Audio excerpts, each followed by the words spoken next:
I'm 27 male, masseuse, and love it when my recurring clients, female, start to build sexual tension. I always enjoyed giving massages to partners and lovers, and eventually started taking formal training in massage. I now work half the time as an LMT, and have some recurring clients that have started to get somewhat sexual.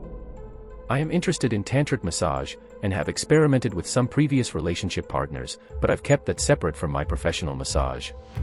If anyone is interested, I can expand fully, but I have a few basic ground rules that so far I haven't broken. My client has to be the first one to ask or request any form of sexual touch.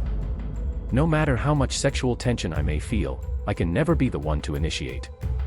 I will only indulge a sexually charged request if I have seen this client 3+ times. I will not receive any direct stimulation. No matter how much they ask or try, they are not allowed to touch me under my clothing. I know it is definitely morally wrong, but I made these 3 rules in my head after my first recurring client, Sarah, started building sexual tension with each visit. Sarah is a beautiful woman in her early 30s. She's a nurse, who like most nurses works long hours under high stress. She definitely carries that stress physically in her lower back and glutes. I was the first person to ever give her a proper licensed massage, and boy did she need it.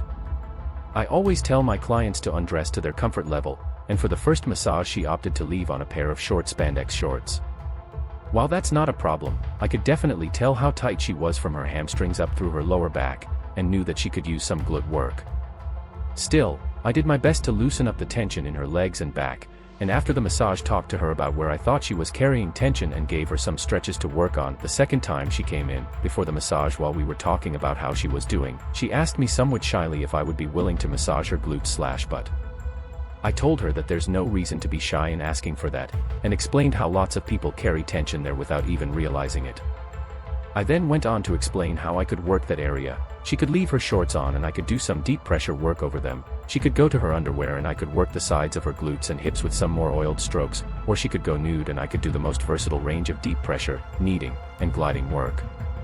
I left to give her some time to get set under the sheets, and then came back and started with my normal flow, grounding touch/breath work, then some gentle strokes along the spine and back, then shoulders down to the lower back.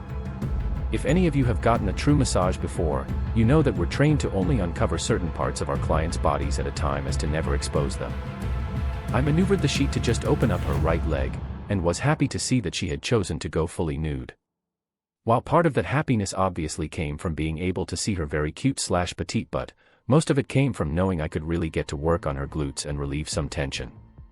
She was responding really well to my touch, and started talking a little, telling me how good it felt, saying things like, "Oh wow, oh right there," and even moaning gently a few times. After working both of her glutes and legs, we proceeded with the rest of my standard flow, feet, then flipping over to the front, working the quads, then hips, followed by the neck and the tops of her pecs.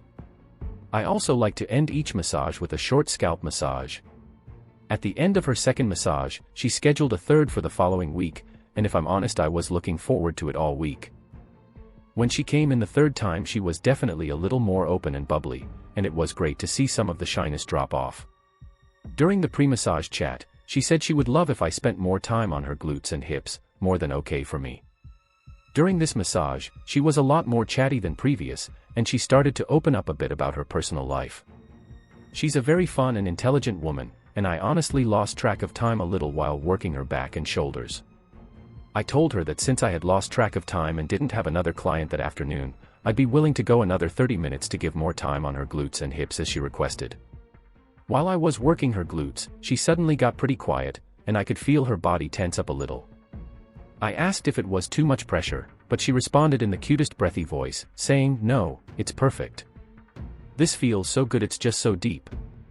I continued working out some deep points of pressure in her glutes up towards the sides of her hips, and hit a spot that made her moan fairly loudly. She giggled a bit, then in a somewhat embarrassed tone apologized.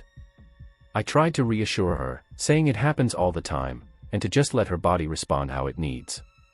As a short aside to this already very long story, I have a bit of a personal philosophy that the body holds tension as a way to guard from all sorts of anxieties and stresses. I think sometimes you need to just let the body respond how it needs, whether it be moaning, laughing, crying, etc., to help break down those walls and release the tension. I explained this to her, and this opened the floodgates, Every touch she started moaning or whimpering slightly. Nothing too loud, but just beautiful sounds as her body fully relaxed. After a bit, when I was confident that I had done as much as possible on her glutes, I got her to flip over onto her back. I adjusted the sheets to just expose one leg and had her bend it out slightly to give me a little more access to the front of her hip. This is always a delicate area to massage, as a little bit of pressure goes a long way. Just as before, she was soon breathing deep, sighing, and moaning lightly to my touch, and I could really feel her hips starting to relax. As I worked though, she started to rock her hips ever so slightly, almost in a grinding motion up and down. I'll be honest, seeing that got me aroused slightly. She had her eyes pinched shut fairly tight, and as I continued to work in rhythm with her subtle motion, I noticed that the sheet that I had wrapped between her legs was pulled fairly tight against where her vagina would be. Regardless, I continued on with the massage, switching to the other side and repeating the same sort of motion. After the massage, when I was cleaning up, I couldn't help but notice that the section of the sheet that was between her legs was slightly damp to the touch. Safe to say that the next 2 weeks went by quickly, awaiting her 4th visit. This is already crazy long, so if anyone is interested in hearing more, I'd be happy to continue on. Sarah was the first client who built up this sexual tension, and I still see her about once a month. I have 3 regulars now besides Sarah, all with similar situations, so I have plenty to share if there's interest.